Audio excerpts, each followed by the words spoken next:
Alrighty, we are live. Neutral Zone live again, episode 28 of our live series. Obviously, been doing every Sunday. This Sunday is a little different because we got the NFC title game on right now. So, Yes. trying to multitask here, but we got to stay consistent, man.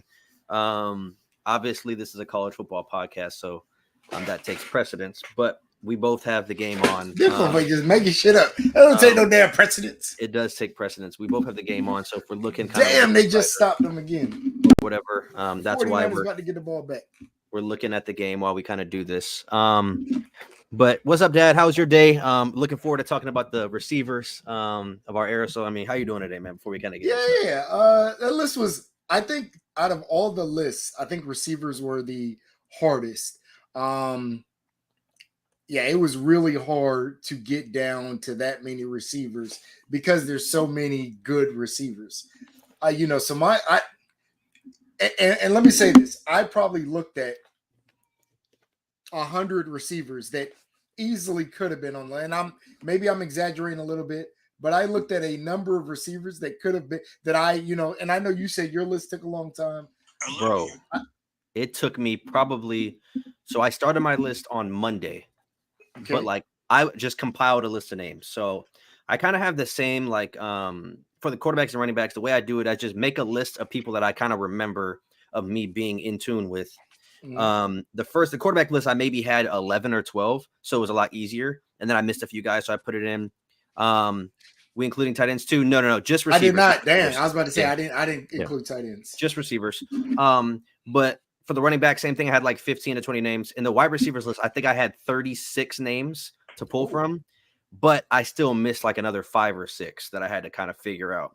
So before we even get into talking about the wide receivers list, I want to remind everyone that this list is based off of our opinions. Yeah. So obviously, everybody that we name is going to have stats to some degree. If it was the best top 10, we'd have the same 8 to 10 players. So right. I mean, because if we just went numbers, then the list would be easy, right? You just go by who has the best numbers. It makes the most sense, and it's more fun when you're kind of giving an opinion, and it's more subjective. But the first topic before we get into wide receivers, I kind of want to talk about the college football odds for next year for 2025. Okay. Georgia opened up as the favorites to win the national championship, with Alabama right behind them, and then Ohio State right behind them. How do you feel about Georgia having such good odds to win the national championship compared to other teams? Yeah, I think you have to respect what Kirby has built there and we could probably go back more than 3 years, but 3 years obviously have been national championship contenders. In the last 3 years, only 2 losses. So yeah, and 2 national championships and 3 points away from at least the playoff bid this year. And who knows what happens if it's Georgia in the playoffs versus Alabama or Texas.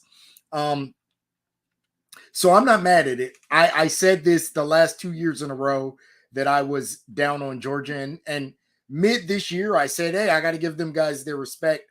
They lose guys every year, but they seem to continue to find a way to be relevant, to be in that national championship picture, to win 2 national championships. So I think just based off of, and this is almost like the Nick Saban rule, right? I think Nick Saban gets kind of that benefit of the doubt. Hey, I'll be honest with you.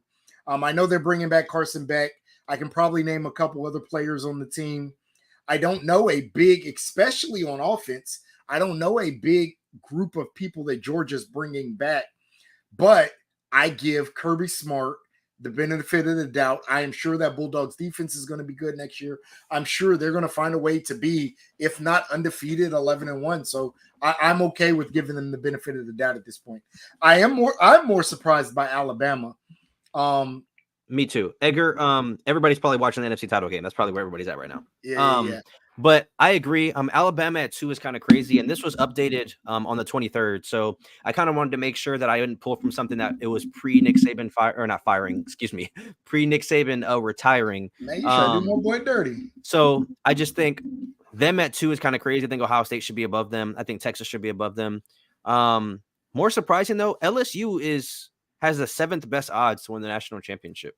And so some of this is like SEC love, right? Or blue blood love. Because I don't think you can look at LSU right now. What up, Bama? I don't think you can look at LSU right now and say, I have real concern, especially when you think about what they lost. Jaden Daniels, obviously neighbors. And they had a very bad defense last year. Now, I think you hope that gets better. You hope that they're more of a balanced team, that they're not so offensive dependent. But at this point, we don't know that. So I don't feel good, especially when you talk about now in SEC with they just brought in two other blue blood teams, both of which probably have an argument to say they're better than LSU this upcoming season. So I think with all of that, I don't see LSU at 7, but LSU's a name in college football, so that's probably why they're getting the love, undeserved love. So I think one team that's kind of getting disrespected, JB's not here, but it's Mizzou. They have the 17th best odds to win the national championship, and I think they bring back a lot. So that's kind of odd. They have Clemson at the 12th, and I don't agree with Clemson having the 12th best odds. I think they should be way farther back, in my opinion. Well, I'll start with Mizzou. I think part of this is it's a blue blood thing, right? Mizzou for however long has not been a team that has been in that picture. I don't think the odds makers are people that are college football historians. They're looking at trends and analysis, right? Missouri has been down for as long as I've lived. I mean, I think they've had a couple decent years here or there, but they've never been a national championship contender. I don't think this team is analyzed, or this team. I don't think the odds makers are analyzing, oh, snap, they were a top 10 team last year. This is what they're bringing back this year. They have a real, because I would say, and I think most college football talking heads would have Missouri much higher. And the last team I want to talk about in here is Utah.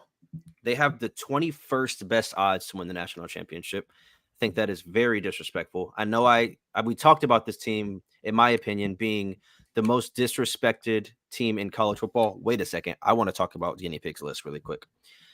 You think Texas A&M has the 10th best odds?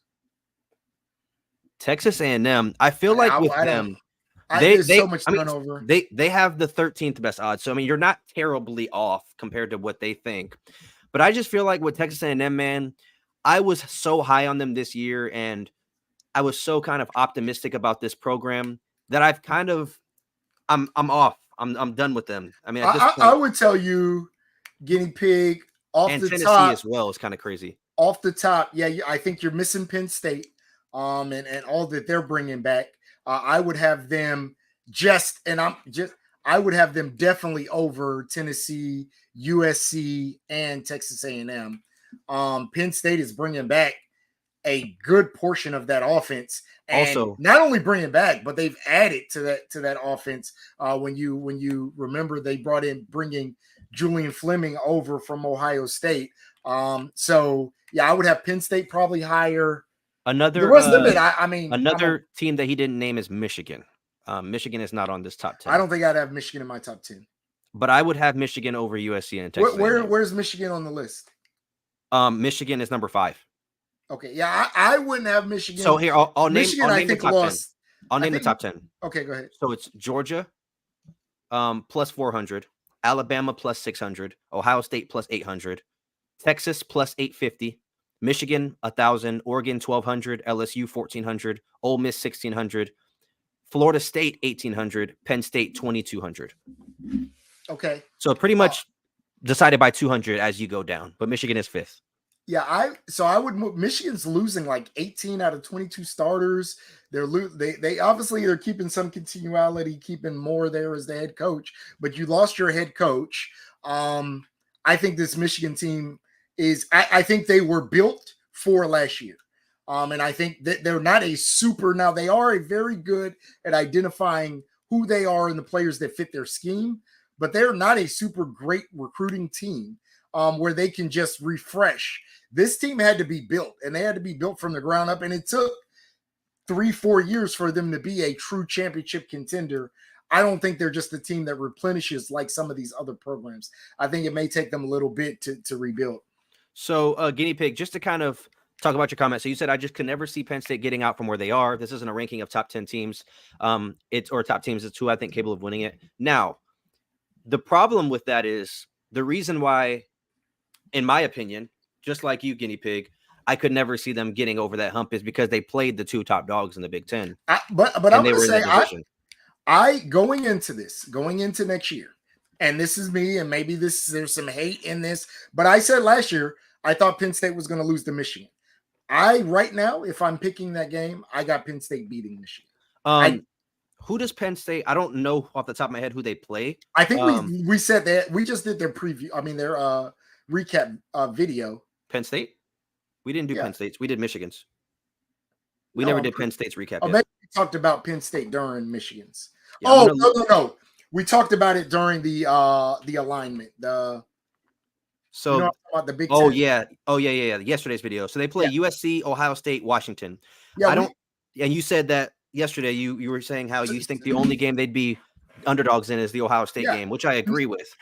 So no, I think they're worse than Oregon. I think Uh-oh. Here we go, guys. Hopefully y'all can still see me. Buddy's connection just tweaked out. I'll give my my thoughts on this while he kind of comes back here. So like I was saying, I think Penn State, you're looking at Penn State as a team that I think they'll be top 10 heading into the year. He got that dial up. They'll be top 10 heading into the Okay, you're good. Go ahead. Finish what you're saying, man. I can't even remember what I was saying. Okay, well, hold on. I got too much stuff on my Wi-Fi right now. Bro, on that Spectrum Wi-Fi. William Bradley, Michigan State fan. He's the guy who actually gave us the idea to do the tier ranking Big Ten teams, and we're actually going to do tier ranking SEC teams tomorrow. So we'll post that tomorrow. But he said I think they should look at returning game changing quarterbacks as to who should be favored. As far as the Ohio State and Penn State game, because I think he's talking about Ohio State, Penn State. But I think when you look at the rest of the team, I would say Will Howard is just as good as a quarterback as Drew Allar. So I'm not going to say that. So I would say that Drew Allar was better. Why he looked like that? It's because you were frozen for like 30 seconds. I would say Kyle McCord is way worse than Drew Allar, and we beat Penn State. I think even if you say that Drew Allar is better than Will Howard, which that to me is a toss up.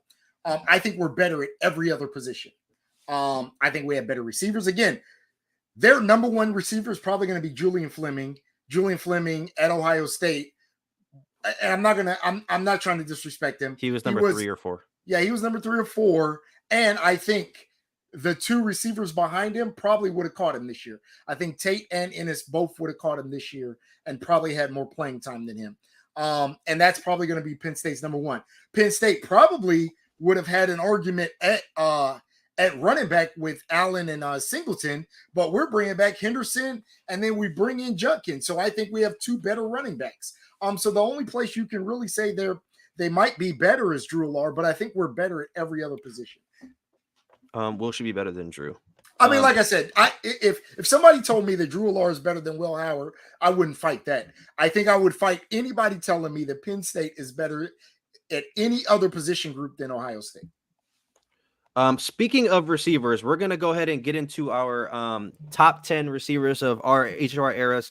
If I'm assuming none of you guys are quote unquote new here, you've been here the last 2 times when we did the quarterbacks and running backs. William, I'm not sure if you were here. I know you've been in the Discord since 6 months from now, or six months since today. So I know that you're not new to the channel, but if you weren't here the last 2 episodes on our live, we basically have been doing top 10 position rankings from each of our era. Obviously, my dad has more players to pull from, and I have a smaller kind of sample size because of how long that I've been watching college football. Nico said Big Tavon Austin. That's funny. But so we're going to go ahead and do our top 10. As always, we have honorable mentions. And let us know in the comment section or in the chat as we go along. Do you agree, disagree? Is anybody we're sleeping on? But Dad, I'll let you go first. Go ahead and give your first honorable mention. All right, my first honorable mention is probably somebody that I don't even know if you know much about him. So some of the old heads may respect this a little bit, but I'm gonna go out of Texas, Big Roy Williams. Do you know Roy Williams? You know who that is? I don't know who that is. No, I do not. So some of the old heads, you guys may remember Roy Williams. Guy had I think 2 seasons over 1,000 yards, 4-time All Big 12. This is a guy, he played He played from like maybe 99 to 2003, I think was about his time. Big body receiver, just a monster. Like I said, one of the true dominant receivers, but just not enough of that run after the catch, more big body than anything else. So yeah, Roy Williams is my. He said another creative player. Yeah, so wait a minute. Does anybody in here know Roy Williams? No, Roy Williams from Texas. Am I the only one? Maybe I am. No, I doubt it. There's got to be somebody who knows him. Yeah, Roy Williams was a monster.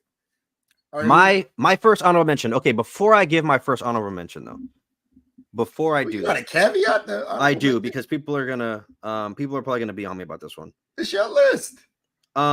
So my first, okay, Alex said played for Lions and Cowboys. What's going on, Alex? I know you're hurting right now. So I appreciate you being in here. I know you're hurting right now. What's going on with? I don't know what's happening in the game because I turned it off. Oh, he's a Ravens fan. That's why I said that. Oh, got you. So again, this is not based on stats. It's not based on accolades. It's who I wanted to watch. It's who I felt that, my top 10 most exciting, most favorite players to watch. My number 10. My first honorable mention is Devontae Smith. I don't have him in my top 10, not because I don't think he's a good player. I don't have him on my top 10 or my honorable mention. I feel like he had to, I needed him on here though because of the season he had with the Heisman. Yeah, but I just feel like any of the receivers that I'm about to name on this list could have done that in that system. Yeah. There's a lot of good Alabama receivers. He's the only Alabama receiver that made my even I thought about. Obviously, there's some really good ones. But he is 27-24 Niners, 10 minutes left, Lions ball. Over Devontae Smith overrated. I don't think he's overrated. I don't think he was overrated. I mean, the guy put up historic numbers. There's just other guys that I'd rather watch. So he's my number one in my honorable mentions. Like I said, he didn't make my honorable mention. My number 2 honorable mention. So I think the rest of my list, like I said, I'm a little surprised you didn't know Roy Williams. But I think the rest of my list you've heard of. I may have some surprises for you. But my next honorable mention, a little bit older head. You may not. Maybe he made your list. No, this is probably right at about your timeline. But most of you probably know him from the NFL, not from college. But I remember him in college. He was a monster. It's Dez Bryant. Oh, that's a good one. No, that's a good one for sure. That's not before my time, but that's why I say that's close. I only remember certain little, bits and pieces of that time frame, like 2004 to 8. It's very blurry to me. I was so young. I was, under 10, so it's kind of hard. My second honorable mention. This one's going to be a surprise for some people, just because he was in a very small conference, very small school. That's Corey Davis. I feel like Corey Davis has to be on this list. Western Kentucky or whatever. Western Michigan. He has the most receiving yards in college football history. And he almost had 3 of the years he had 1,000-yard receiving seasons. I think the first year he was like 30 yards off. Obviously a smaller school, so he played against lesser talent. But I feel like when you have the number 1 receiving numbers as far as yards in all of college football history, he has to be at least in my honorable mentions. He wasn't able to make my cut. I didn't watch him a bunch. So that was what I was going to say. My problem is I seen the ESPN highlights. I didn't watch a lot of Western Michigan football games. In fact, being honest, I have never watched a full Western Michigan football game unless they were playing like Ohio State or something like that. Yeah. So he's my second honorable mention. Who's your final honorable mention before we get in the top 10? All right, my final one. Is he my only? Let me see. My only Alabama wide receiver. I know who you're going with too. Little tough. So this is the person that was on my list, probably as high as 6th. And then as I kind of start scrutinizing, moved down, moved up, moved down. Bama, this may hurt you a little bit, but this is where I got Julio Jones. Yeah, I figured that you would have him on your list. I was between him and Devontae Smith for my honorable mention, but I went Devontae Smith because of the Heisman. And I remember a little bit more. Yeah. Julio's probably right. Julio was like 2008 or 7, 9, 10, right around there. And again, during that time, I was only watching specific players, people that I really enjoyed. But my final honorable mention, a guy who, again, very hard for me to kind of have recollection of, but I do remember, and he's a big name. That's Ryan Broyles. So he's honorable mention for me. Another one of those situations where I couldn't put him in my top 10 because I didn't watch him a bunch compared to the other guys, but he had to be in this list. And before I get into my top 10, I'll go first. I want to say I had a guy on here and I had to move him out for Ryan Broyles, and it was Dwayne Jarrett. From USC. Same situation as like the Reggie Bush. He Bush. is right at your edge too. Yeah, he played with Reggie Bush, obviously. I think 2004 to 2006. I remember playing NCAA with him. And I vividly remember, like, instead of having the star under the name, they had just like the circle bubble, and he was like the superstar with Reggie Bush on that team with Darnell Bing. Hold on 1 second. Did Detroit take the lead? Oh, let's see. I'll pull it up. He said Detroit winning is crazy. Detroit, no, but they're in the 37-yard line. Okay. But yeah, so my number 10. So get right into the top 10, guys. But again, before we do this, please like the stream, send it to someone, get more people in here to talk football with us. And obviously watch the NFC title game with us. But my number 10, this might surprise some people. He only really had one really big season. But I watched damn near every game. 2020 receiver. This is where I have Jamar Chase. Jamar Chase, I have at number 10. I feel like he has to be on this list. I think when you look at what he did against my Clemson Tigers in the national championship game, absolutely torched AJ Terrell, who in my opinion is a top 10 corner in the NFL now, made him look like food all night long. So obviously we see that how good that LSU team turned out in the NFL as far as Justin Jefferson kind of coming into his own. But Jamar Chase made the list over Justin Jefferson. Jamar Chase was somebody I had initially in my honorable mentions. Ooh. I took him off. Jalen Hyatt honorable mentions. The only reason I took off Jamar Chase is the very thing that you just stated. The fact that it was one season. I think if he had another season, he would have been on my list. Obviously, if you guys know, I'm a Bengals fan, so I'm a Jamar Chase fan anyway. But yeah, because it was only really one season I watched him, everybody else on my list, I seen them play multiple seasons. All right, my number 10, he may be on your list. I don't know. I think he's going to be on your list, but this is where I have 2 1,500-yard seasons from Oklahoma State, Justin Blackmon. Obviously flamed out in the NFL, went to the Jaguars, had a bunch of legal trouble, but I remember this guy being almost unguardable in college, looking like something different. So yeah, I loved watching Justin Blackmon. This is where I have him. He did not make my list. But he was. Did you think about in it? That. Yeah, of course. Yeah, he was in that realm. My number 9. This guy was very, very hard to rank because of my personal bias towards this guy. He doesn't have the numbers. Well, this is your list. He doesn't have the numbers, but he was at one time my favorite player in college football. At one time, I know who this is. Wait, let me guess. No, hey, he's on my list. I think if it is, is it Ted Ginn? Ted Ginn Jr. is my number 9. I vividly remember, man, returning an opening kickoff for a touchdown in the national championship game and like breaking or turning his ankle, missing the rest of the game, and they lose by 40, bro. Yeah. So I think his impact was more than just his stats. He was, in my opinion, the fastest player in college football at that time. I know he was a track star, had a jersey of his. I think that might have been like my first jersey I ever got for college football, if I'm not mistaken. I feel like your dad probably had something to do with that. Shut up. But yeah, I have Ted Ginn at number 9. Still one of my favorite players of all time. That's when you was a big Ohio State fan. What's good, JB? What's good, JB? We're on number 9 right now, talking about college football wide receivers. Now I'm going to say my number 9, and a lot of people are probably going to say that's ridiculously low. But let me explain. So one, I'm just going to give you the name. My number 9 is Calvin Johnson. Now, he's not on my list. It is not out of disrespect to Calvin Johnson. I just didn't watch a lot of Georgia. So by the time I found out that this Georgia Tech had this big monster wide receiver, I didn't watch a bunch of Georgia Tech games. I did see a bunch of Calvin Johnson highlights, and he was a freak at Georgia Tech.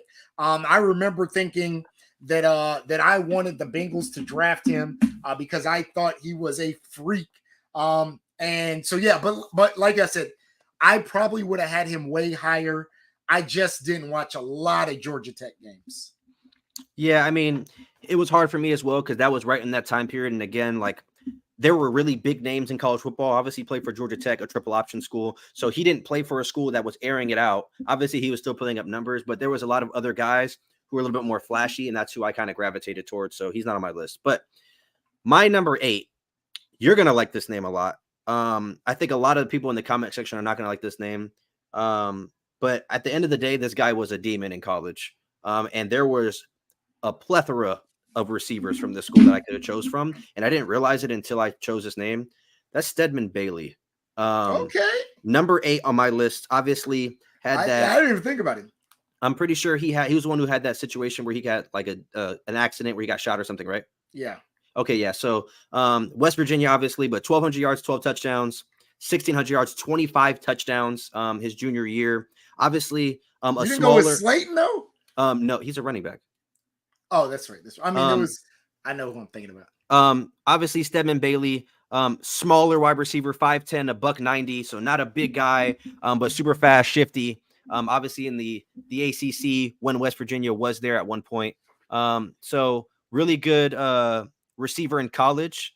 You guys are doing favorite / most exciting wide receivers? Yes, we are. Yeah, it's favorite. Same way we did college football. I mean, quarterbacks and running backs. But that's where I have Stedman Bailey, number 8. All right, so I did my 8, number 7. This is where I get into a I'm going to say I have him at number 7. I am almost certain this person is going to be in your top 3. And this is not based off of stats. This is based off of excitement. We're doing wide receivers, JB. This is based off of pure excitement anytime he touched the ball. At 7, I got DeAnthony Thomas. Okay, DeAnthony Thomas is on my list. How did West Virginia go 7-6 with Tavon Austin and Stedman Bailey? That's what I was gonna say Tavon. I didn't know if you had him on your list though, so that's why I didn't make. Melvin Gordon, wide receiver. Who's that? I don't know if he's trolling or not. I think when you look at they're 2 small receivers, not to say that they couldn't do that, but and Geno Smith. Yeah, Geno Smith was good in college. Geno Smith was very good. But I'm not mad with DeAnthony Thomas at 6. Okay. Now, well, let me do my 6 real fast because that's where I got Ted Ginn. And for one of my favorite college football players of all time. I thought he is the epitome of a deep threat. So I left him and Troy Smith. But okay, so just so I get that out of the way, you can do your next team. So y'all knew at some point I had to show a little bit of bias here. Yeah, and I have no Clemson players on my list. So I had to show a little bit of bias. So my number 7. He had 2 quality years. The only reason why I chose him over some other guys is because he was playing during a time period where Clemson, he helped the movement of where Clemson kind of is today. And again, today we didn't have a great year, but when I say today, I mean a national contender. This is where I have Sammy Watkins. Kind of burst on the scene as a freshman. And is that the only Clemson receiver you have? It's the only Clemson receiver I have. I thought you would have went D-Hop because D-Hop is the one I actually looked at. Well, D-Hop for me, he wasn't exciting. So he was a receiver, and this might not sit with people right, but he kind of reminds me of like a Fitzgerald. Like he's just a receiver. Like Sammy Watkins was punt returning, kick returning, doing jet sweeps. And like, I just think when Sammy Watkins burst onto the scene as a true freshman, 1,200 yards, 12 touchdowns, and then he got hurt a few times in his sophomore year, still put up 3 touchdowns, 700 yards. In his junior year, almost 1,500 yards and 12 touchdowns. And that's not even including any punt returns, kick returns, anything like that. I just think when you look at his highlight tape, he has a really good tape. And I think he's the reason why a lot of receivers started going to Clemson. It's not because of DeAndre Hopkins. And again, I'm a huge DeAndre Hopkins fan, obviously. But I just think Sammy Watkins was the epitome of a Clemson receiver. Because if you look, there on after, a lot of the receivers that we got was kind of molded around Sammy Watkins and the way he played. So that's why I have him. I think, did I say number 7, right? Yeah, number 7. So I have Sammy Watkins at number 7. So I had to do a little bit of bias there. So had to throw somebody in there. Who is your number? You gave your number 6 or no? I gave, that was Ted Ginn. Okay, my number 6. My number 6 is not based off of college stats. It's based off of kind of him being the highlight reel. And hold on, before I get my number 6, let me pull up the score of the game because I can know what Nico's talking about. He said Brock Purdy's cooking. It's 27-24.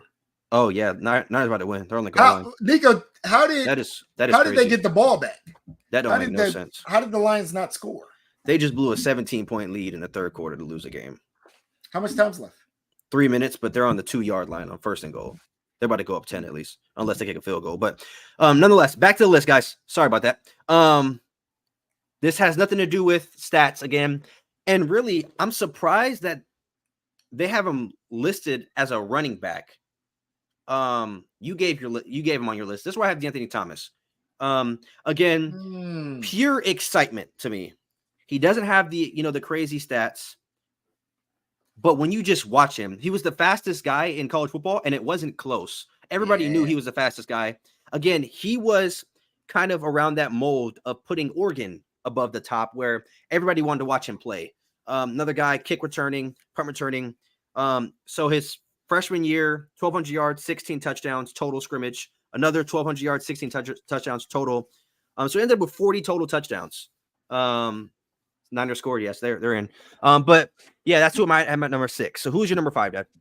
My number 5, and so this person is probably number 1 on your list. And I'm not trying to guess your list, but there's just some players that I think in terms of excitement, probably goes neck and neck with anybody. I just think the numbers piece, but this was a guy who created a position for. That H-back position. This is where I have Percy Harvin. That's a good spot for him. I like it. That's a good spot for him. I know I have no Notre Dame wide receivers. Guinea pigs. The only person I would have put is Rocket Ishmael. I think Tim Brown is before I really even knew football. Rocket Ishmael, but I was still very young with Rocket Ishmael. All righty. Now, I'm going to turn some heads with this pick, man. I'm not going to apologize. I'm going to be unapologetic here. Okay. I have Devon Bess at 5. You see when he did that, what would have happened is if we were taping, we would have had to stop the video and go all the way back to the beginning. I have Devon Bess at 5. Oh, from Hawaii. He was a monster. Listen, same kind of time period of 2005 to 7, but y'all have to understand, I'm from Hawaii. I was there during that time. Yeah. Season tickets. The guy had 3 seasons in a row over 1,000 yards, 14 touchdowns, 15 touchdowns, 12 touchdowns. This guy was a monster, man. Seeing it live, obviously, I was 9 years old, 8 years old. I thought he was Superman. Yeah, nobody's gonna know. I only know because it's actually crazy. If you are, I mean, Nico's not a diehard college football fan, but if you are a college football fan and you don't know who that is actually kind of bad. He's in the top 10 receiving ever in college football. Okay. So to not know him is kind of crazy. Like Ashley Lee. I thought if you had a Hawaii receiver, I thought it would have been Chad Owens. Really? I'm surprised. I thought we'll come back to that. We'll come back. He may have Chad Owens. We'll come back to that. Who's your number 5? Okay. No, I'm not at 5. I'm at 4 now. 4. I'm sorry. So number 4 is funny that you mentioned him earlier, but I remember the hype of him coming in, the story, and just a great receiver, man. This is where I have Larry Fitzgerald. Okay, yes. He's before me. I didn't put him. Yeah. I mean, I remember all the hype surrounding him. A guy who made people watch Pitt. All right, I'm gonna get it because I know you got. This crazy. Number 4. I know you got Chad Owens. No, I should have switched these 2 names. I wish I would have put Devon Bess at 4. Okay. You might walk off the set, bro. I think you're about to say something crazy. You might walk off the set, bro. I'm gonna give you his numbers before I say his name, just so that way it gives me a little bit of validity here. Okay. All right. So he didn't do anything major his freshman and sophomore year, but his junior year he had 1,600 yards and 8 touchdowns. His senior year he had 1,900 yards and 14 touchdowns. Played at a small school. I saw him play multiple times in person. Dad, get off your phone. Hold on, I'm just responding. Go ahead. We had very good seats at this game. So it's quick story time. We had very good seats at this game. During this time, NCAA was popping. NCAA was popping at that time. And we were actually sitting above the tunnel during this game. And I ran down and I'm like trying to get people to I was sign at the game with you. You were who else ought to have been at the game with, bro? I mean, so you could have. I'm like down at the tunnel and I'm like trying to get signatures and stuff. And I'm probably like 12, 11. I have no idea what you're talking about. I'm down at the tunnel and I got my hand down at the tunnel trying to get high fives. Where were we at? And I'm looking and I'm like, my dad's like, anybody? And I look back at my dad and I look back and I see Greg Salas Jr. run by me. And I said, my boy Greg, slap my hand, bro. And that hand slap right there moved him from honorable mention to the top 5 for me, bro. Greg Salas is one of the most exciting receivers I've ever seen. So you have a bunch of Hawaii receivers. I have 2, but you also got to understand. You didn't have Chad Owens or again. So realistically, and I could have had Kealoha Polaris as well. All of these guys have crazy numbers. And again, Guinea Pig, you're crazy. Again, though, I saw this like with my own 2 eyes right in front of me, and I lived through it in the same community as these people. So I can understand because obviously Hawaii football was really big, but also it's not like I'm taking a guy who only had like Sammy Watkins type numbers or like DeAnthony Thomas type numbers. This guy had damn near 2,000 yards and 20 touchdowns or 15 touchdowns. So, in my opinion, Greg Salas, he was that guy, bro. He was that guy. So he's my number 4, man. 2 top 5 Hawaii receivers, man. You gotta love it, man. Shout out to 808, man. Go ahead. Who's your number 3? Number 3, guy out of Cleveland, Ohio. I dislike him to this day. Was such a good player. And I hate anybody from Ohio that goes to Michigan. But I got to give him the respect he deserves. The guy was literally a marvel on the football field. And the first guy that really I thought that anytime he touched the ball could take it all the way. I got to give respect to Desmond Howard. This is where I have him. Like I said, I know this is probably a little bit before your time, but yeah, this is where I have Desmond Howard. Okay. Probably not a little bit before your time, probably a lot before your time. My number 3, I know he has to be on your list. There's no way in hell this guy is not on your list. Now, it's very hard for me because I feel like he should be higher on my list, but the 2 guys above my list or above this guy, I don't think my top 2 are on your list. Number 3 is where I have Michael Crabtree. I already said Michael Crabtree. Oh, okay. I don't remember. I thought you said Justin Blackmon. Unless no, I have Michael Crabtree was my number 8. Okay. Did I not say my number 8? I don't think so because I don't remember you saying that name. I must have skipped but yeah, Michael Crabtree is okay. where. That's do you guys remember me saying Michael Crabtree? Because I have him at 8. I don't, but that's kind of low for me. Just because 2 years, no, he was 2,000 yards, 22 almost touchdowns, 2,000 yard season. Yeah, 20 touchdowns both years, pretty much. Oh, maybe I skipped number 8. The guy had, you know what? I must have because you remember you were going first, but now I'm giving my number first, so I must have skipped 8. Yeah, the guy had 41 touchdowns in 2 seasons. That is crazy to me. But yeah, that's where I have him. That's where I have him at number 3. All right, number 2 before your time. I don't even know if you know who this is. I don't know, but the older heads will know exactly what I'm talking about and will respect that I put him on my list. One of the first receivers that I'm a Deion Sanders football guy, right? That's Deion Sanders. Go ahead and keep talking. I'll be right back. Keep talking. Just keep talking. Just keep talking. Go ahead. Oh, this is going to get weird. Deion Sanders is a big part of the reason that I love football. Just the swag. But second to that, in terms of swag, in terms of just style, in terms of just a cool guy, to me, number 2 is where I have Peter Warrick. And JB, I'm actually surprised you don't have Peter Warrick on your list.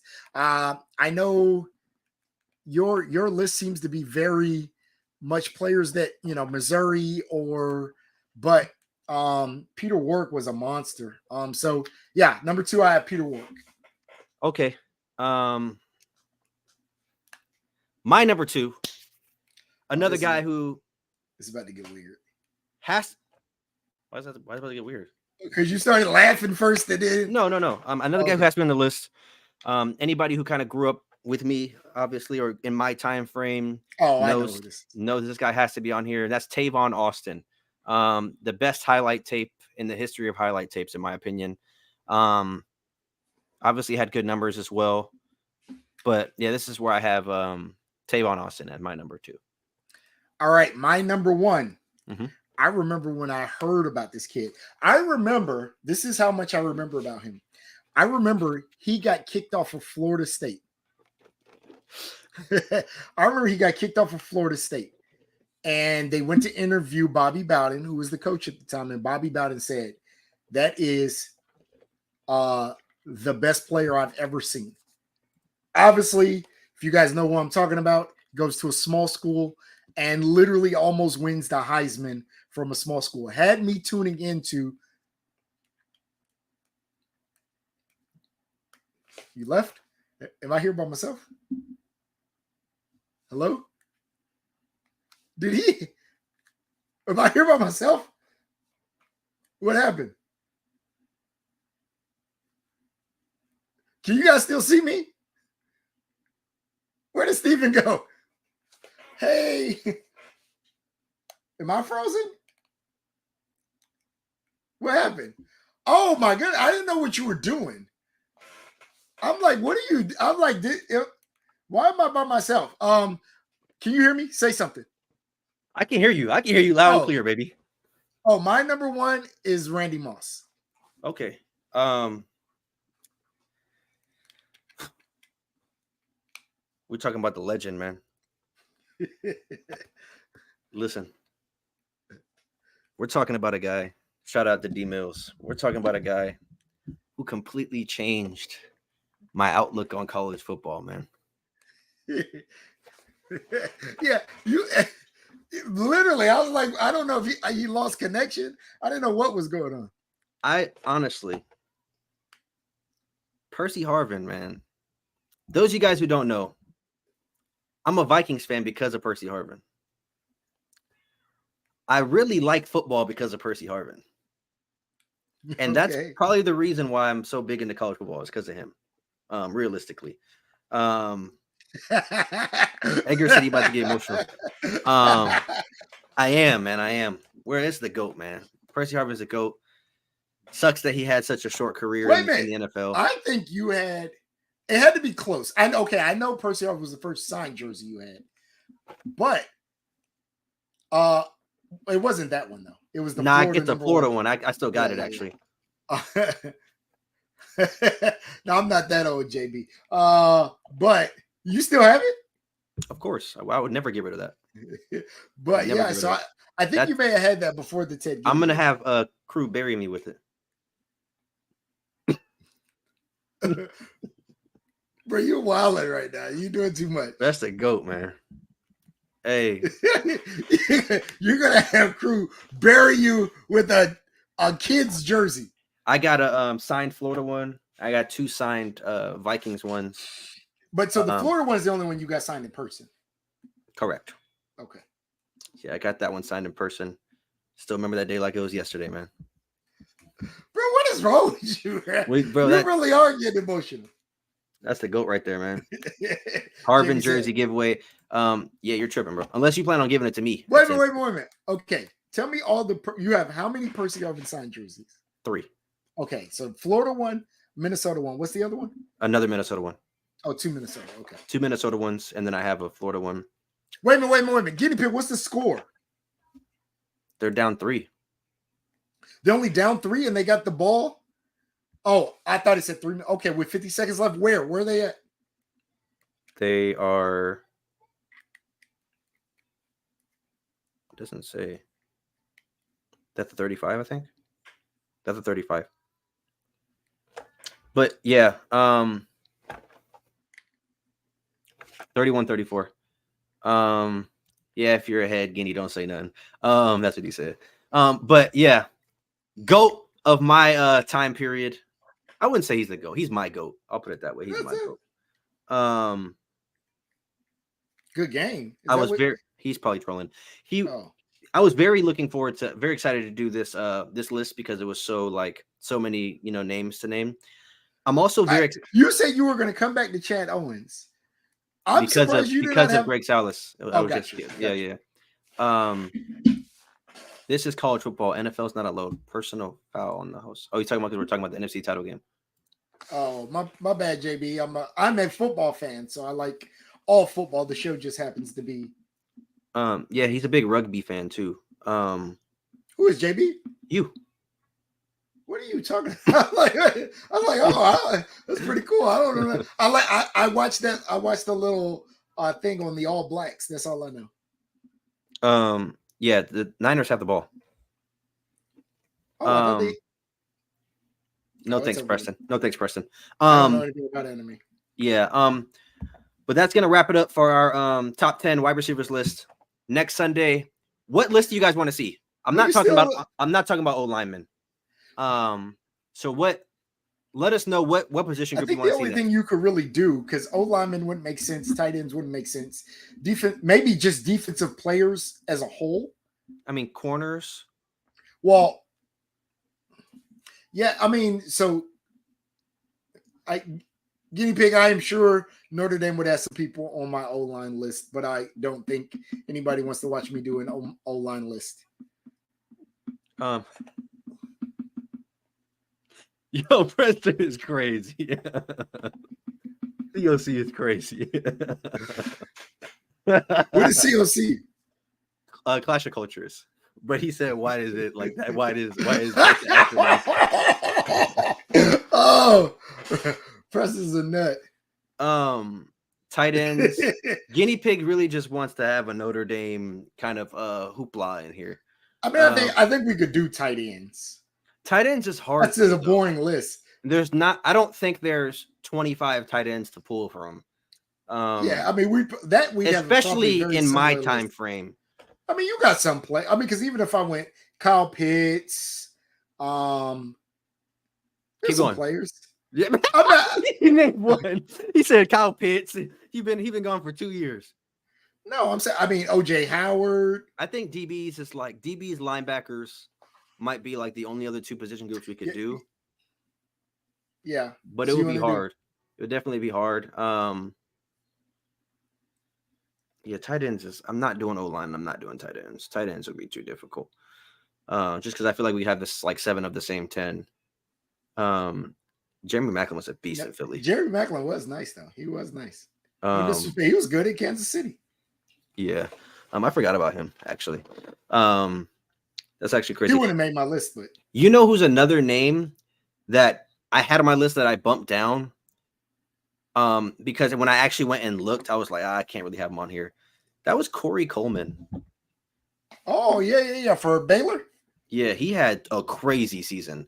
I vividly remember, like, during that season, I was checking in just to see, like, what he was doing. He was getting, like, 2-3 touchdowns a week, every single week during that year. And I know he kind of went viral for the whole Hard Knocks thing, too. So that was funny. Yeah. You know what I'm talking about?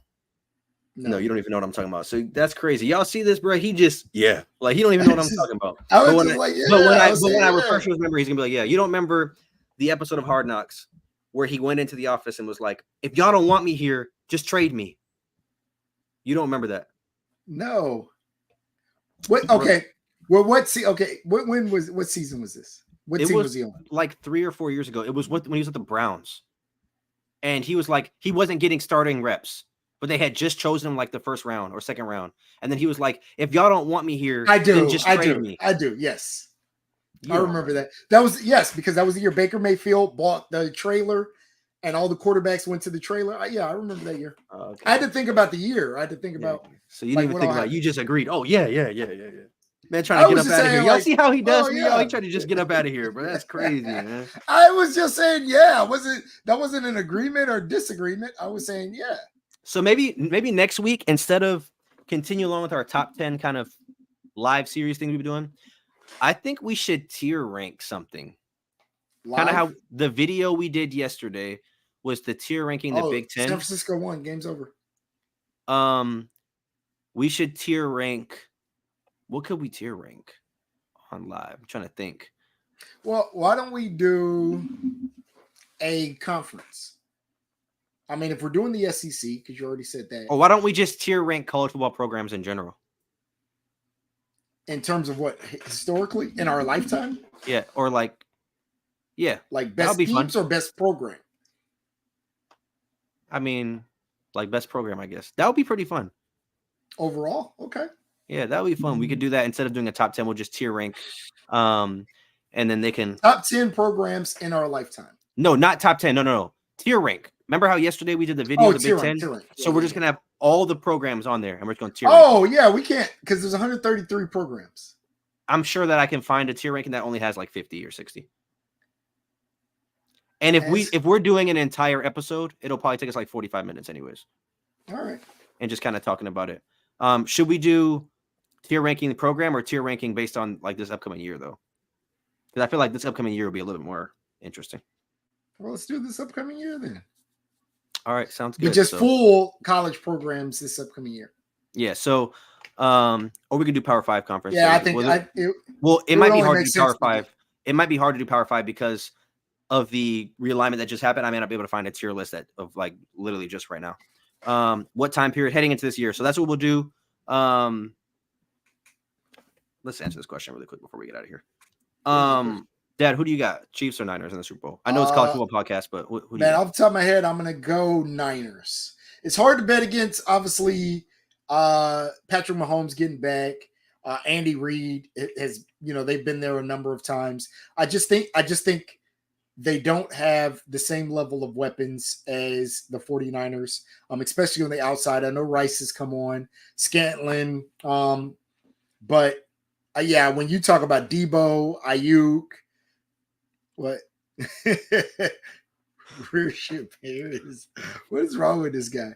Debo, Ayuk, Christian McCaffrey, Kittle. That 49ers team is deep.